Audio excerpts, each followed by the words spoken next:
بسم الله الرحمن الرحیم. ملګرو د مریم په کیس کې ضمیر خان هم میدان ته راغی او څو شعرونه هغه ډالۍ کړي دي هغې ته کوم د حکومت نه پکې یو خواست هم کړی دی.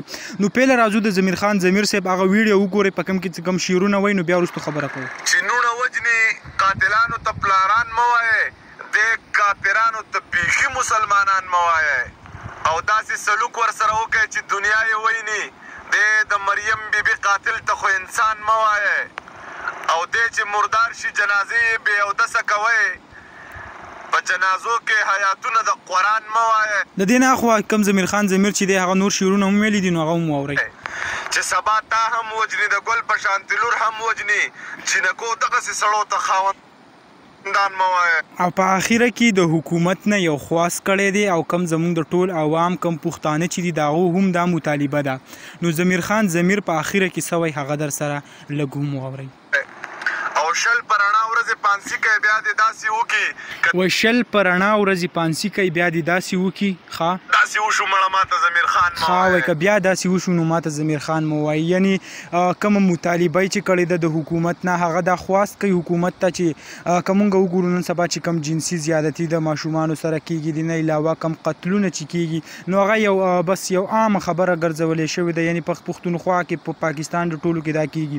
که چېرې هم یو ملزم ته داسې سزا ورکړی شوه، څوک پانسي شو، څوک په دار وخېتو، چاله داسې عبرتناک سزا ورکړه چې د هغې نه نور کم ولس چې دی هغه ته عبرت والي، نو بل کس هغه به بیا داسې قسمه حرکات ونکړي. خو یو داسې وکړي نو هغه د بس څه پر 100 په بل څه باندې هغه د کم پانسۍ د سزا داسې د جیل نه هغه رها کړی شي، نو بل چې کم دی هغه بیا هم په دې باندې دغه چې آیا هېڅ هم نشته نو هغه هم داسې کیس وکړي.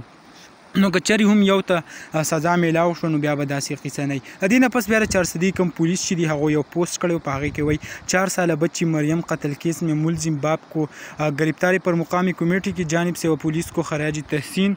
मुकामी कमेटी ने पुलिस अफसरान को पोलियो की हार पहनाई. ताजर बरदरी ने भी बच्ची के कातिल बाप की गिरफ्तारी पर पुलिस को खराज तहसीन पेश किया. मुकामी शहरों पर मुश्तमिल जरगा और ताजरान ने पुलिस को ज़बरदस्त अल्फाज में खराज तहसीन पेश की. यानी कम आवाम چې کم دي زمونږ په دې باندې هم ډېر زیات خوشحاله دي چې د دې کم ملزم چې دی هغه ګرفتار کړی شو. یعنې د پولیسو چې کم دی یو غټه کامیابي وه. که موږ وګورو د دې کم پلار چې و یعنې هغه پټ و قتل یې هم کړی، بیا پټ و داسې مکر یې هم کاو چې لکه ما دا کار نه دی کړی او داسې چل شوی دی او دا شوی دی. خو د هغې نه پس بیا کم د چارسدي کم پولیس چې و هغو چې کم تحقیقات شروع کړل نو هغه بیا دا ګرفتار کړل. په سوشل میډیا باندې هم دا ویډیو چې کم دی هغه ډېره زیاته چلیده، تاسو به کتلي هم وي.